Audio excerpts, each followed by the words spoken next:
This is a DVD player equipment that has been damaged. I have decided that this equipment will change into a useful tool.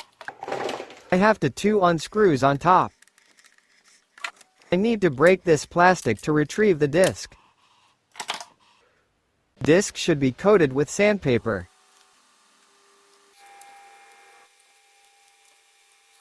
The cables from the battery passing through the switch must be connected to the plus and minus terminals of the motor.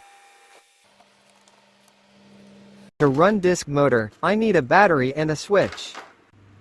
Solder the black wire to the minus terminal of the battery and solder the red wire to the plus of the battery.